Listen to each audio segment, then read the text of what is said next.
Hello, everyone, and welcome to EdTALK Coffee. I'm your host today, Hatem, and today I'm joined by Nisreen Al Moghrabi. Nisreen is a teacher, a mentor, a trainer, and a consultant as well. She worked as a coordinator for NGO. She worked in government, semi-government, private sector. So Nisreen, it's very difficult to define who is Nisreen, but what I'm sure about is Nisreen has a lot to share with the education community. And this is the main reason that we are hosting Nisreen today. So I'll leave it up to you to tell us who is Nisreen. Good morning. Good morning, Hatem. Good morning, everyone. I'm so happy to join you in this ED Talk, and I'm honored to be part of this journey that you are taking to help educators all around the world. It's not hard to define Nisreen. It is actually, if I want to define who Nisreen is a facilitator, whose education just comes from her heart. She speaks education long time ago till now. It is her happy place, actually.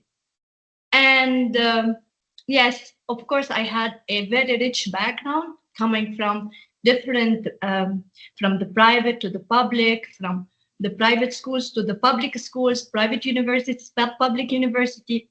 So of course, I had a lot of variety in my experience, but I believe it was all an added value to me. It had made me see the full spectrum of education. It made me answer many questions related to things that wasn't clear in my mind.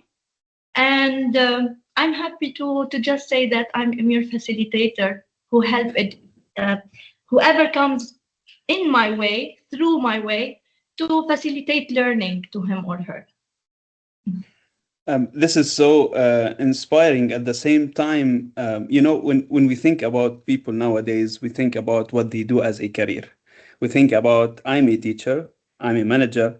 So until now, I can see that you have played multiple roles. But what I would say from the conversations that we had, I would say Nisreen is an inspiring person who has the passion to work with people and support people. And what's more important, she's a mom of two kids. So I want to go back, just a reflective question. I always like to ask these questions because out of curiosity. Yes. I only highlight on being a mom since you brought it up. Yeah. Actually, it is true, and I can see my role as a mom had made me a better educator, a better teacher, a better person. I give all the credit to this role that I'm doing what I'm doing now, and all the, yes, I hope the impact that I'm bringing to my work wherever I go. And definitely from this window, I would love to share all the respect to all the moms who really take their mission inside, outside, or outside, inside home. It's really a very struggling thing, and I really appreciate what you and all the moms are doing. And going back to my question, out of curiosity, when you first started your career journey after you finished from college, did you know that you are reaching here, or it was an exploration or discovery journey? Yes, I love this question, Hatem. Thank you. Actually, no, of course. All what I knew is that I was a very curious person. I had hunger for knowledge, for learning, for growth. To me, it was all about, I used to have a conversation with dad about the growth of a person and the development of a person.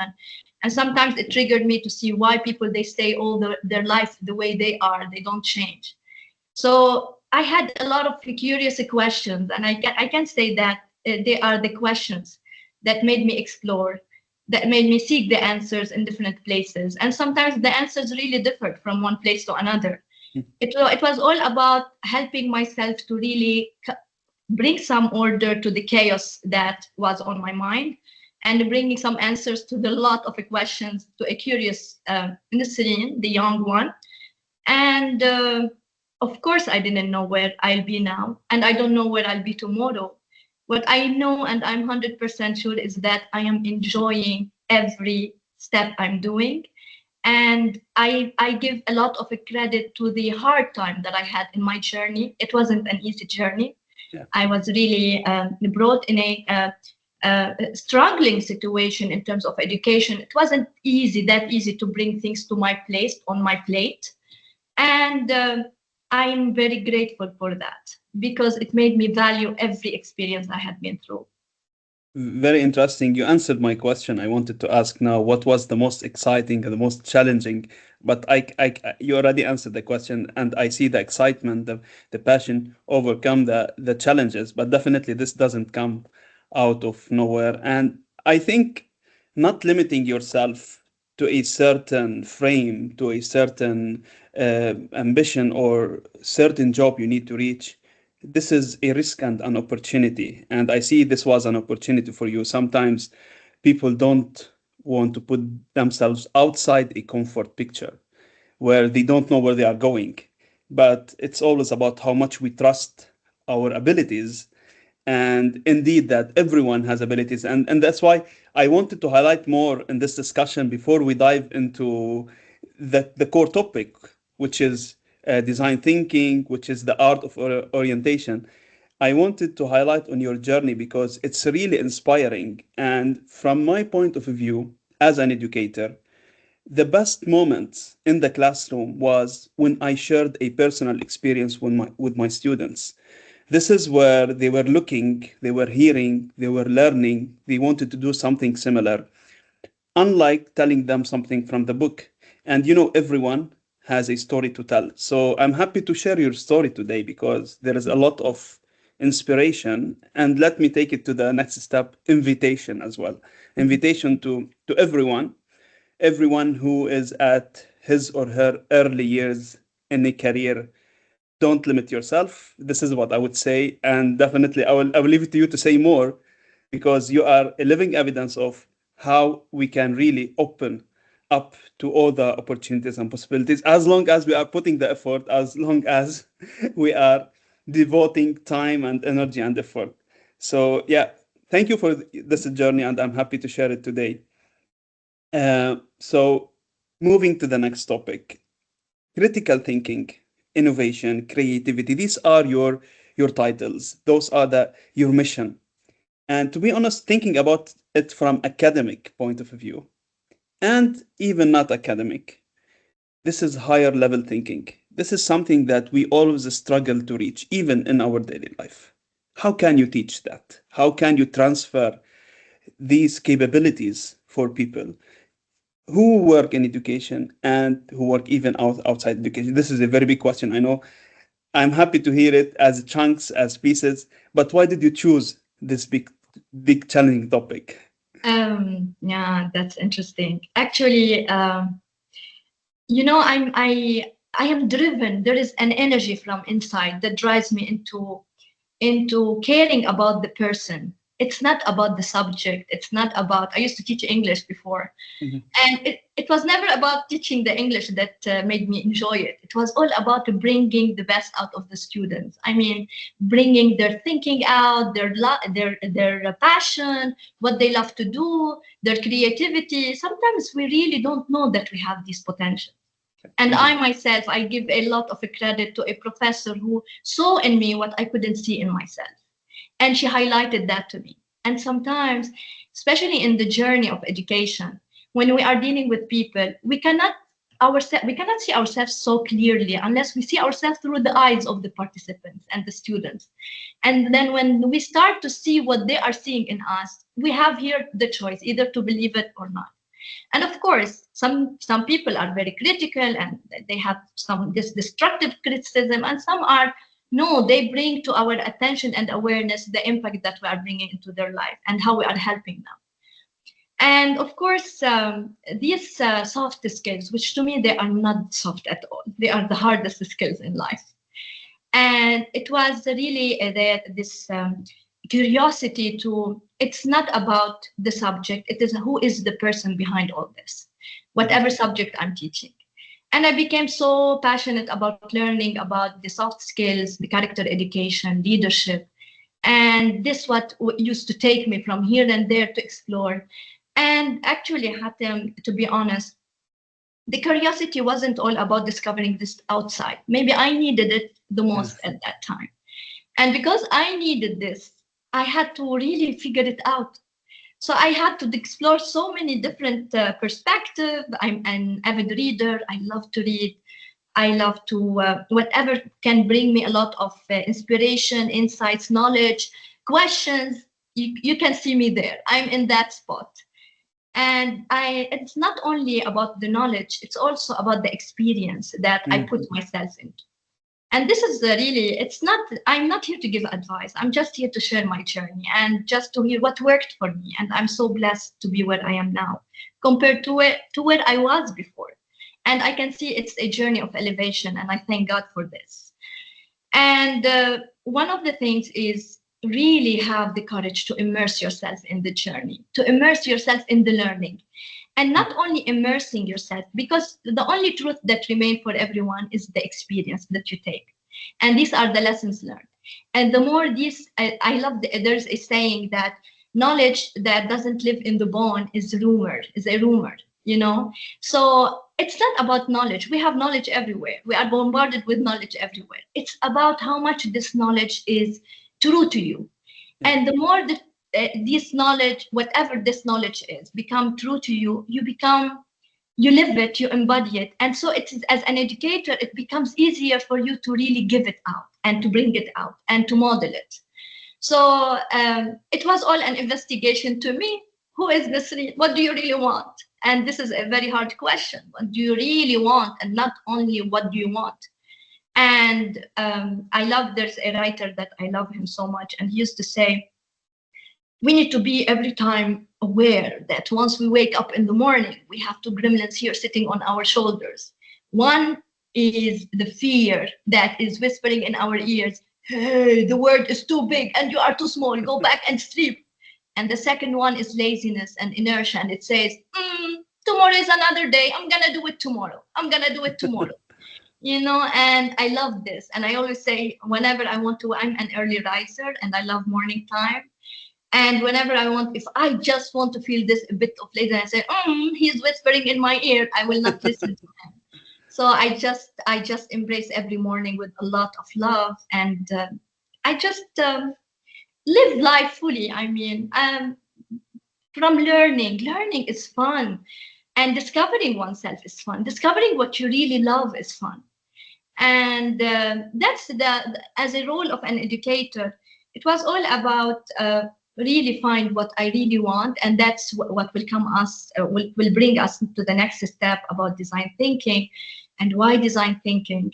And it is all about, if there is one thing I want to really bring it out to any educator who is there listening, keep the question alive. It's amazing. It's not about the answer. It's the question that brings life in us.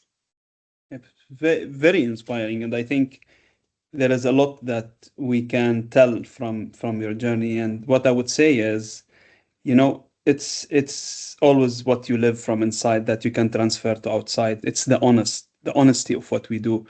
Myself, I'm a little more into the Socrative method and teaching, because this is how Socrates was able to change the way people think that time, even though he was not well appreciated at his time, but because he was triggering their thinking by asking, is this right? Why is right? How it works? Why it doesn't work?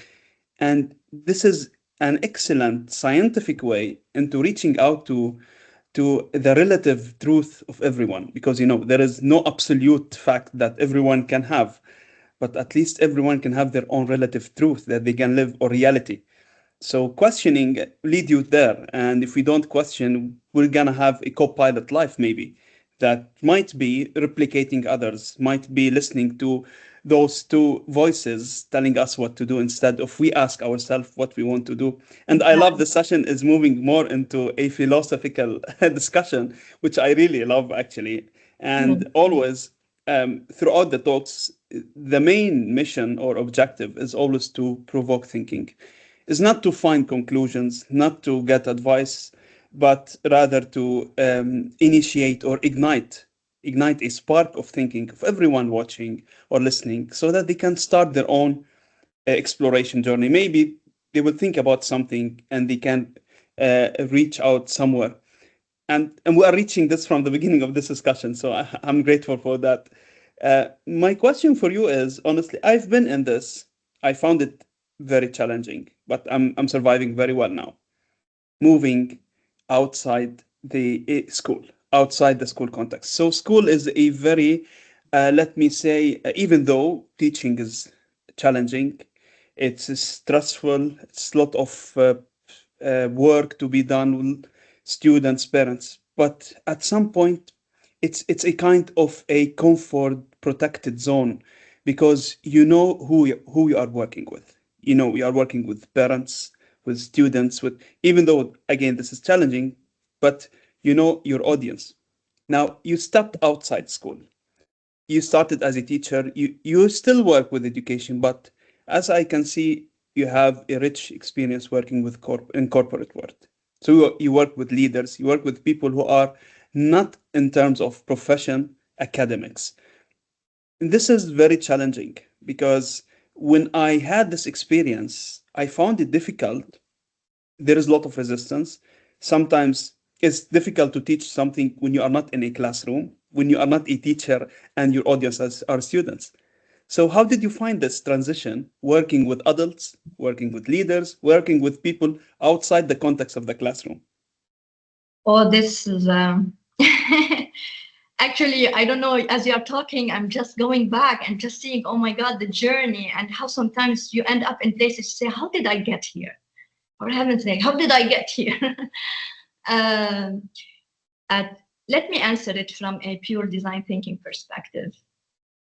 When we talk about education, educare, it's the Latin origin. It's to bring from within, to lead from within, to bring things from inside the other.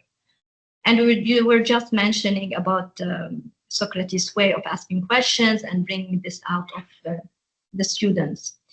So I don't see, it's only the context that has changed. Yeah. But the role is still, it's all about dealing with the other. It's all about figuring it out how you can help. For me, it's always the question to me. How can I help these people really get out of this session with something that they can use outside in their life and bring value to them? And trust me, I don't go into something, I say it without really applying it and seeing its impact on me, on my life.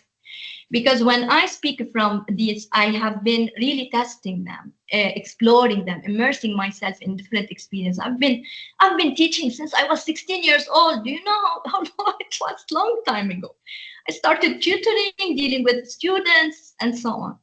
And it was really the shift in my career that made me stand because sometimes you pass through self-doubt. Am I really capable? Am I really capable of bringing this from this small context to this big context that I don't know? It's really fearful sometimes because I don't know who I will meet there. And I had to really get in, Hike, I had to deal with this self-doubt with understanding what my role is. My role is not to know all the answers. My role is not to teach. My role is to facilitate. And when we say facilitate, it's all about facilitating learning so it becomes easier to others. And you cannot, as Einstein says, if you cannot explain it to a 5-year-old girl, you don't understand it. So my biggest challenge behind the scenes in my room, in the comfort zone of my readings, my thinking, with all the sticky notes, all the writings here and there, and you should come to my house and see all this. It was all about how can I bring it clear to me so that I can facilitate this learning to others. And that's why I'm so blessed actually and honored that every time I give design thinking, if I have audience who says, we have taken this before, but it's never the same. It was because it is not that I took it on the surface level. Yeah. It was all about, I said, how can I really combine, connect? Speaking of creativity and design thinking as a journey for creativity, and someone who was highly hurt by educators in my young age, and I never believed that I am a creative person. I was hurt. I had this creative scar, as you say, and I had to recreate this image in me to see, am I really creative? How can I step to teach people about creativity if I don't believe I have it myself? And it was all this challenge with myself. How can I facilitate learning? And design thinking is pure human. What is design thinking? And it's not about only the roadmap, that the regular map that Tim Brown just provided us with from IDEO to talk about design thinking and how he brought it from the corporate into the education and so on, and from the design into corporate and the like. It is how you can go beyond each level. You take this on the surface, but what goes under the surface is a lot to tell. So for me, it was only being curious about the surface, but never satisfied with it, actually. And I started delving deep and deep. And thank God that I have this eclectic approach. I have a master's degree in education with double emphasis on leadership and TESOL. And all the readings, education doesn't come only from the university, from any book we read, from any podcast we listen to, or people. And actually, the biggest educators for me are my kids. And so I started to connect the dots. And I loved, once I was reading for Steve Jobs, and he said, creativity is all about connecting the dots. And I said, yes, this is it. I love it. Because yes, it is how I am connecting all this richness that I have. How can I bring the gems from each part? And how can I bring it in the simplest form in front of other people, so that I help them to enjoy learning and to connect it to their lives, so that when they go and they say, yes, maybe I need to take this tool with me now because I have to focus here. And it's all about dealing with the mind. And as you see, Hatem, we are living at a stage or age where we have a lot of distractions. Yeah. And the more we can help as educators, help our kids, our students from school context, or whoever comes in touch with us in terms of corporate training or the like, we're talking about a human. How can we help? Because we all need this help. How can I become more focused? How can I concentrate more? How can I focus on what is more important to me in my life? Because the distraction is all there. And the mind is so cunning, and it just wants to be everywhere, distracted. It's easily distracted. And that's why I became so fascinated with design thinking as a journey that helped me to bring this to my life first, become more focused, to eliminate the unnecessary in my life, to focus on how can I really pay attention to what brings meaning and joy to me. And I started to focus there. I eliminated. I'm a very disciplined person, and I started to say, okay, let me live it. And it is not about big things. It's all about the small little commitments that I gave myself every day. And then I started to take each part and explore it and apply and test. And this is it. I live design thinking in my education, and I'm still living it. And every day I have a new insight, and every experience is a new experience for me. Because I would like to mention something also that brought a lot of value to me in this career. It's all about stepping into the class with a fresh perspective. In other words, empty your cup.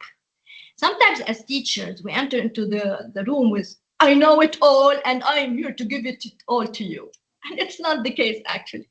There is a lot of magic that happens when you say you bring your role is to open the space, you put the tools, you trigger with the questions, and let's see the magic come out from the people there.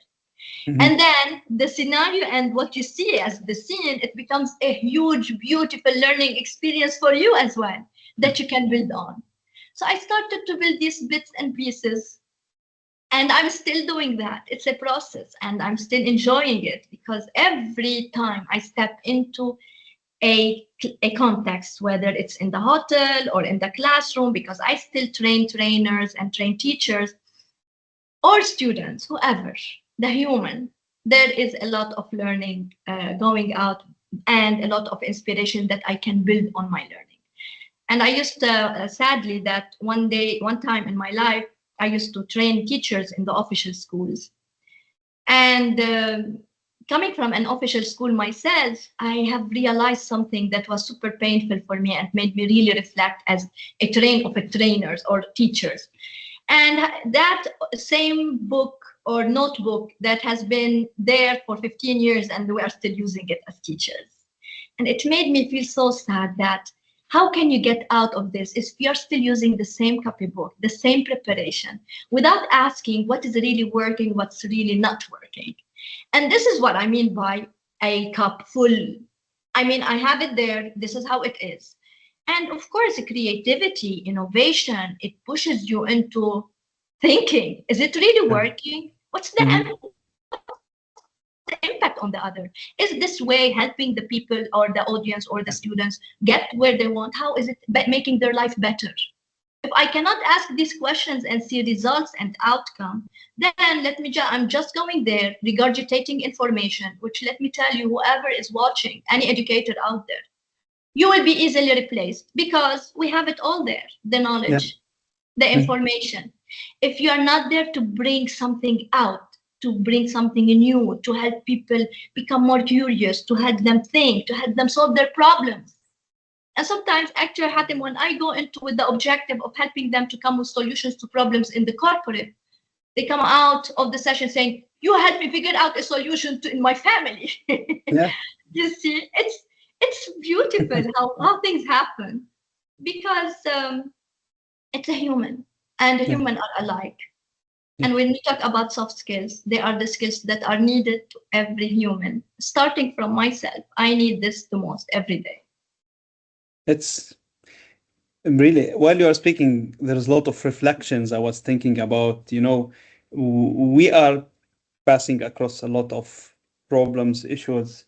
At the same time, you are suggesting how we can overcome these.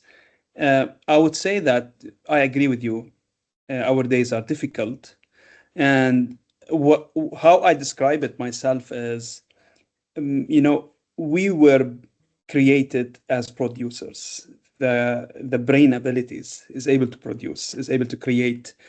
Everything that we have humanity reach now is about people intelligence, human intelligence. And this intelligence didn't came out of nowhere. It came out of looking for solutions. And we are living at a moment where we started to become more into consumers. Let me call it this way. There are people who still believe that they can produce something. And we really appreciate those people because those people still doing something different from everyone else doing. And always, when I was a teacher, I used to tell my students, let's not study what a scientist explored or discovered. Let's study what he was thinking when he explored that. Let's try to live his time. And because we are, as you mentioned, we have the same abilities if we trigger these abilities in our brains. But unfortunately, we are, and this is my opinion, I don't know if you agree or no, but we are living in a time where we a little bit started to be more consumers of everything. Everything around us is about marketing products, services, marketing stuff, and we got the feeling that we need to do what everyone else is doing. So I go to the classroom, I have this book, I just do my job, I go back home. It's a routine life that we didn't we reach a point we are not feeling it's wrong. It's how everyone is living. Then having this pause, a little bit stepping back, and when I talked to you, you told me that you are outside social media. I can tell because the amount of input, the amount of information you get, that might not be helpful, or it can be even something that affects your life negatively.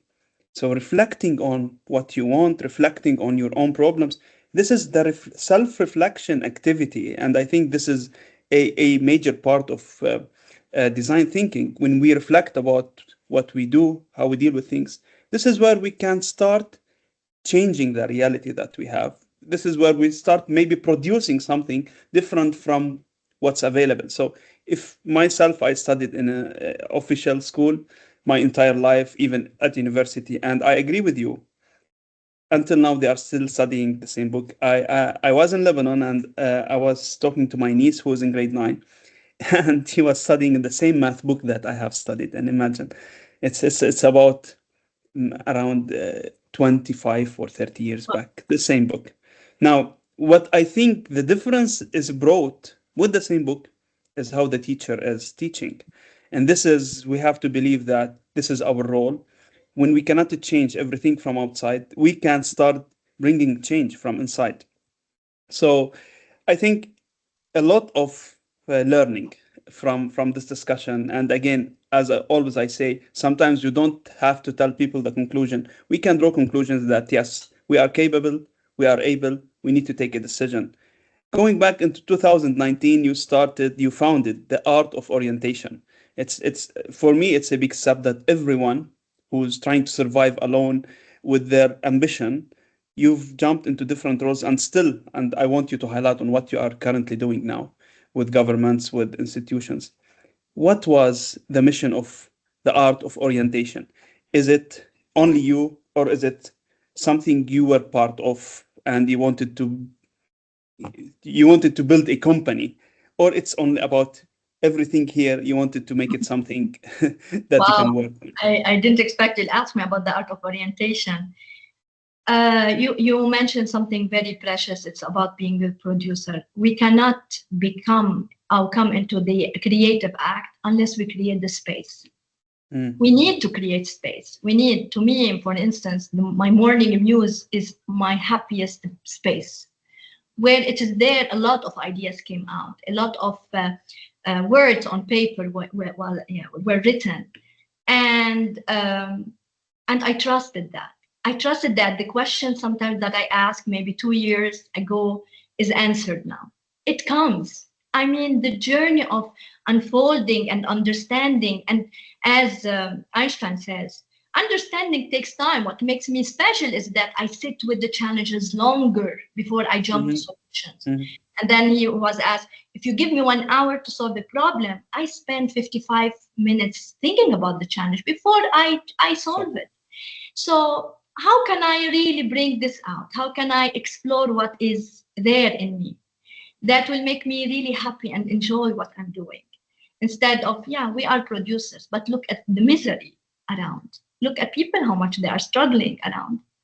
And because it's, I believe it in my heart. We come at our best when we feel that there's something unique in us is brought into the world outside. And I am 100% sure that everyone is unique in a way or another.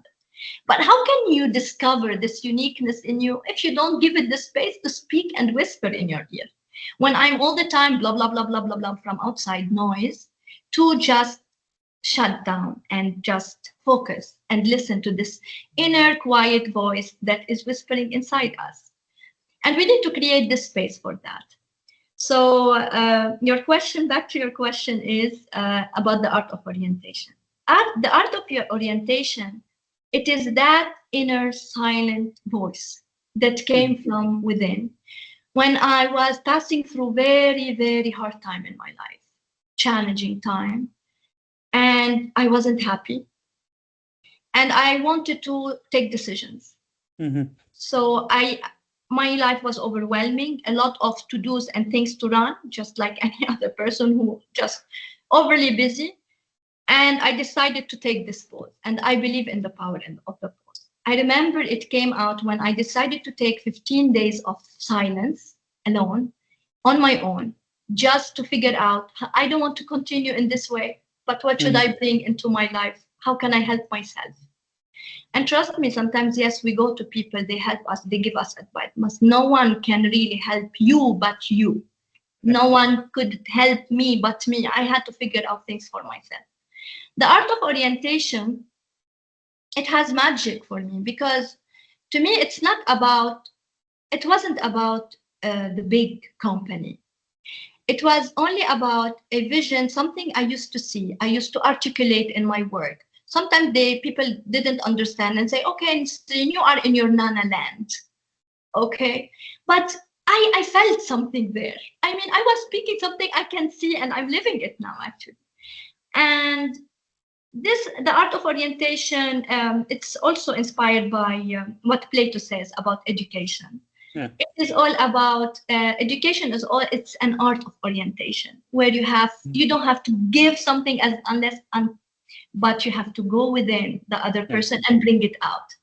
And to me, it is, if I have embodied this journey myself, with all the ups and downs, with all the struggles, with all the difficulties and the challenges, with educators out there, with life itself, if I was able to try to figure out things, can I really help others in this way to figure out this spark, Mhm. this uniqueness in them?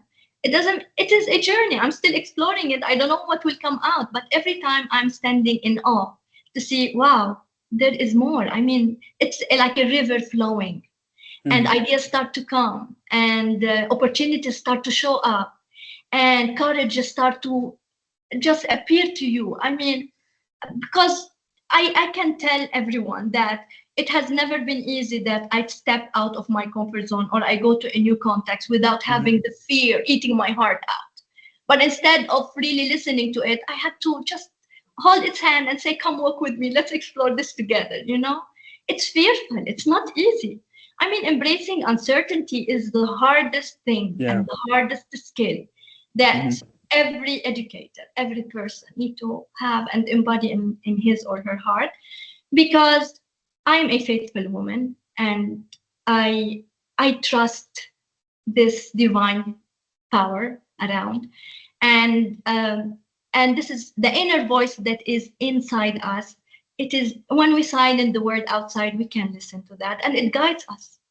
Mhm. And things happen, and that's why I tell you I stand in awe. I don't know how things are unraveling and Yeah. unfolding, but we need to give it space. Mhm. Space. I'm so sad to see. Start also. I can see my kids. I can see the distraction. I can see the Mhm. struggle. I can see their mind all over the place, and it's always painful actually, but we try to do our best. I mean, I'm not here to change the world. If I can, sometimes I say, I love, I was reading, sometime I was reading a book, and I don't know who said, one is a million. And I said, yeah, this is my expectation. One is a million. It's not Yeah. about changing the whole world. If you can Indeed. just in drive change in small and in one person, it is just see the ripple effect of that. So the art of orientation, when I step back to see what it is all about, first I put myself into because I invested in a space, I opened the space, and I wanted to bring it as a business. But then Corona came and it made me stop and pause. And then during that time, I said, Nisreen, with all the anxiety that came out, you invested in that space, in that project, and you wanted to start, and look what happened. Can you trust that you just leave it and let it unfold the way it wants to unfold? The art of orientation is not about Nisreen. It's about what I believe in from my experience of education, Mhm. that I want to bring it there through the art of orientation. And the moment I put my fear aside of bringing a business up, I started Mhm. to become more creative. I Mhm. started to just leave the idea of the business model canvas and how you make money, to let it bring value, and the money will come later. Just leave it. And I came up with different creative projects related to the art of orientation. And I Mhm. started implementing them in my community for educators, education by design, to my life by design. How can I help myself when I'm stuck? To innovation and design thinking for the corporate sector and the like. And one time I was, because the hardest place for parents is parenting. Yeah. Yeah. And then I said, okay, now it's your challenge. How can you do this? And I came with a program related to parenting by design. I become international certified parenting a coach, but I don't like the word coach. I learned to apply in my life, and I take what really worked and what didn't work, and sometimes I just share with others. It's only about sharing experiences and helping wherever I can really help with things I help me in my life. This Yeah. is so humble. And since the beginning of our discussion, you are calling yourself a facilitator. But it's important that we really highlight what you are doing now, highlight the big projects, the people you are sitting with, whether in the Gulf region, working with governments. And actually, I wanted to bring this at the beginning, but as I mentioned, my focus was on inspiring people about people's journey. It's not about promoting what they do, rather than speaking about the story. How did they reach there? And I want to ask you, where are you now? What are you doing? With whom are you working? What services you provide? So let me take it more into a kind of business model. what is your business model? So after all of these experiences, all of these self-learning and experiences you got in different contexts, what Nisreen is doing now, what is your current job work? I know that it's something that it's open, it's empowering people, but your current project, can you speak a little bit about these projects? Yeah, actually, as I said, it is all about practicing the art of orientation through Mm-hmm. what I call, yeah, it goes under leadership and goes under design thinking, under education. Mm-hmm. So any context that value this, you find me there speaking from the heart. And to me, it is where I am now, I'm singing my song. I can say this Mm-hmm. because I can Mm-hmm. feel how much happiness it brings to me to see people uh, when I entered into any training context with governments, with ministries, whether in the Gulf, whether in the context here with nonprofit organizations or Mm-hmm. private or public schools, or with people, whoever, whatever context where I need to facilitate this, I feel a lot of happiness seeing how there is a way to bring teams and align them to think together. There is Mm-hmm. a way to help them put aside the distraction and focus. And there is Mm-hmm. a way to help them see that by doing and applying what they are doing and what they are applying and the tools they are using, it can bring a lot of fun for them and joy. It's very playful. And at the same time, it's very productive because Mm-hmm. you put them within a certain period of time that they need to come up with something, and you orient them, you facilitate the journey with them. You tell them, you're not here alone. Let me help you with some tools, with some stuff I have find out to be really of value. And and you see the magic happens. You let it there. Yeah. And at the end, I loved in South Teaching, they said, a leader is someone who when things happen, I cannot say the exact word, but he stands in the back and say, you made it yourself. Yeah. You see, it is really this feeling that you made it yourself, and at the end they feel that, oh my God, I didn't know that I have so many creative ideas. Where did they come from? And wow, I didn't expect I will think that way and I will come up with this project. Or wow, this thing helped me to really solve a problem I was struggling with. Or after 2 or 3 years from running a workshop, somebody calls you from Dubai when he was in the most vulnerable situation in Lebanon and said, the idea that I planted in your class, now I'm reaping its fruit here, and I just want to share this with you. I mean, Hatem, just step back and see. How would you feel about this? Won't this give you a lot of energy and life to see this impact and see this Indeed. value in other people? And trust me, from a very humble, I always say that because I open my heart, and once I step into any context to educate or to help or to facilitate any learning journey, I pray, God help me, God help them, help me help them, because definitely it is something beyond me, and Mm-hmm. I am open to this. I'm enjoying it and I'm exploring it. Where am I? I'm singing my song. I don't know. I'm simply enjoying what I'm running and I'm doing, and the feedback that I'm getting from people and from participants or from leaders there asking for more and more. And what will come, I don't know, but I know I'm in the right place. I feel it. Indeed, you are in the right place, and I'm sure what's gonna come is even more beautiful than what had happened because I always believe in the proof of timeline. I'm a reflective person, so I look. Oh, I had a session a month back in Lebanon in one of the most leading schools, and the first question I asked the teachers: imagine going back 10 years back. Think about this moment. Any one of you could imagine where we are now? Most of them said no. Then I said, imagine after 10 years. Then I took them back when they were students.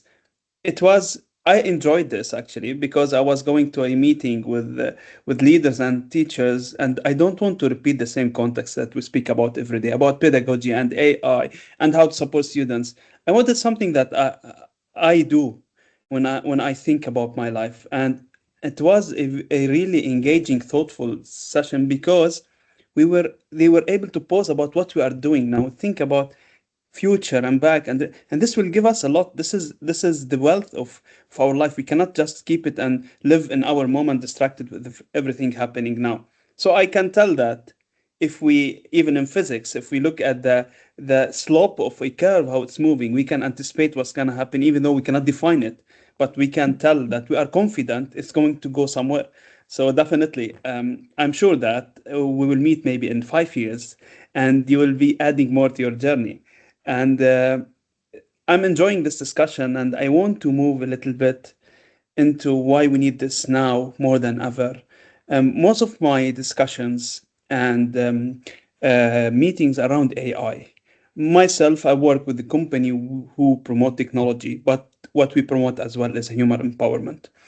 Only if artificial intelligence, only if technology can empower humans, then we can place it in the hands of people. Unfortunately, as going back to what I said, we are now consuming technology, we are now consuming artificial intelligence, sometimes without knowing the impact of that. So I believe now more than ever, human connection, building this design thinking methodology or strategy in people's mind is so important, because people are going to AI in order to solve their problems, and this will leave a kind of gap in their neuron connections, how they solve things in life. AI won't solve everything, indeed. It will help us, but it has to start from our thinking. So, what is your feedback? And this is the last section in our meeting. I want you to hear, how do you feel about AI? And Yeah. how do you feel we can coexist with AI? Because we cannot just eliminate it and Oh, remove it from the definitely, picture. Hatem. Yes, we cannot speak innovation without speaking technology, without speaking AI. We'll be lying actually and just thinking nowhere, going nowhere. Yeah. What I love about design thinking is the first, I always tell them it's the backbone of the journey. The Hmm. backbone is empathy. Empathy is all about really going back to the human. It's a human-centered approach. So how can I really use design thinking and apply, have a human-centered AI? Because as we all know, Hatem, whenever you have tools in your hand, you can use these tools for good, you can use these tools Yeah. for bad and for destructive purposes.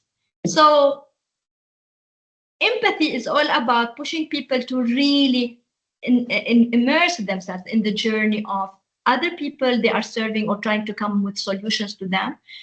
And before that, I always tell them, because it's all about really understanding your needs, because sometimes, many times, when we do this immersive approach of understanding other people, we come to understand ourselves better. And and what you want for yourself, you want good, you want uh, you want the goodness in life. This is happy, the positive things, the positive attributes. This is our nature. Speaking of the question you were asking teachers, at a certain time in my life, I was frustrated with all the negativity around. And I said, why people, is there a really evil all around? There's no goodness in a human heart. So I said, I don't want to go to the philosophy and the books. How can I explore it myself? And I decided that for 1 year, in all the trainings I will enter or be involved in, there is a question I want to ask people. I want to test this for myself. If you have a magic wand and you have everything in life, and you want to do something or to be someone, what would you choose to be? Hmm. So you have no these reasons, oh, I need the money to do that, or I need this to do that. All the Yeah. reasons are just take it, put them out. You have a magic wand. Today I am here with the magic wand. I'll make your dream come true. What do you dream? You can't imagine, Hatem. This question never failed me to see that in the heart of every person there is goodness. There is the desire to serve, to bring Yeah. good outside. And in whatever scenario or role, it's all about, if you ask them the second question, why? Because I want to bring value to people, because I want to change this, because I want to help this, because I want to, because it came from a pain. I had to struggle myself and I want to change this in the life of other people. Every time, not a single time, this question failed me. And even when people, I want to travel all around the world. I don't want to bother about anything if I have this magic wand. And I ended up saying, what would you do with this if you travel around the world? Oh, maybe because it happened one time. He said, I will post on YouTube what I'm doing. And I said, why do you want to post this on YouTube? He said, because I want to show people the beauty of life. And I said, you see, eventually you just went there. You want to bring value to the people and their lives. And this is it. People, we Interesting. want to bring every person, if you go deep in their heart, they want to bring goodness. You just sometimes they need help and sometimes they need redirection. Yeah. And this is the role of the educator. But Mhm. I can always say, and I say it, you cannot take anyone further than you go yourself. Mhm. You need to go into this mission. You need to explore the pain and the ups and the struggles so that you can help the other really find a way through some orientation, some redirection, some questions, some tools in design thinking, whether design thinking or any other thinking. It's all about the thinking and the feeling and the being a human. And this is the most beautiful thing in life, actually. We are dealing with a human. And Yeah. yes, let's remain a human. I think it's a very inspiring conclusion, even though I don't want to conclude this discussion, but I'm afraid that we are spending good time. Hopefully, we'll open the floor for more discussions with you. And what I want to ask from you, honestly, is I don't want to leave the audience with this only. I would love to take from you some tips and advices now, but even after the session, so that we can share it. Some ideas they can start implementing. Because, as I mentioned, the focus today was on your journey, but as well as I would love some action steps that teachers, people who are watching us, leaders, students maybe, can start applying in their daily routine. And this can be only one or two tips, maybe. So I'm happy when we share this discussion to share kind of tips from Nisreen that you can start implementing, as well as I would love to share uh, what you do, even though I know that you don't want me to promote Nisreen Moghrabi's work, but I want to do this because we cannot tell people that you can start having a change, then we disappear. Maybe they want to get back to you and ask you more Yes. and reach out. And I'm not talking only about individuals, maybe schools, maybe companies, maybe corporates. So hopefully I'm going to provide this information all whenever we post this. But if I want to ask one tool, Nisreen isn't about empowering teachers. Let's say Nisreen is going to send a message for every human and to start thinking about design thinking. What is one? This is a challenging question, by the way. What is one thing, one change they can start applying to their lives?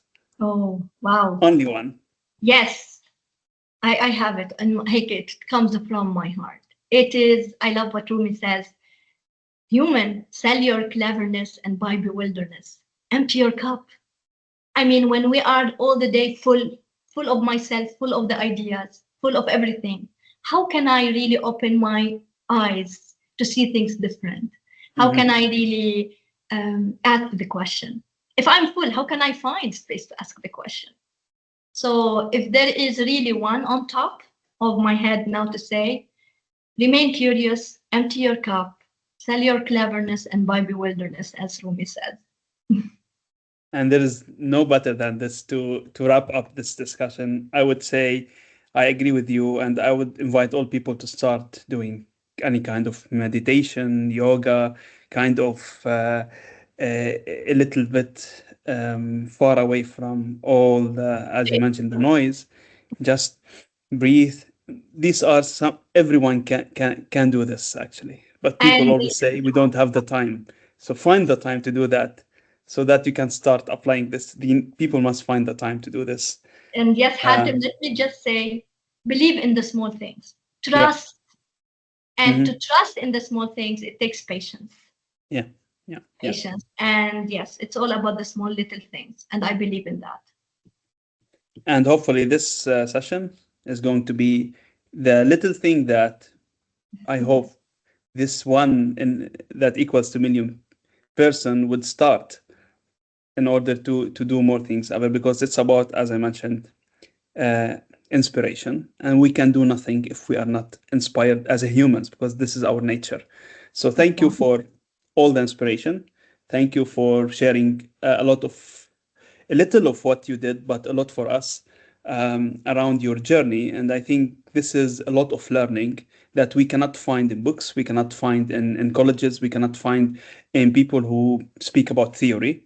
We can only find with people who live, who survive, who challenge, who build a success story and are able to share the best of it. Thank you so much, Nisreen. It So was much. a big pleasure, and I enjoyed the discussion. Thank you, and me too. Thank you for being here and for inviting me to this podcast or My whatever, pleasure. this talk. Thank you My so much. pleasure.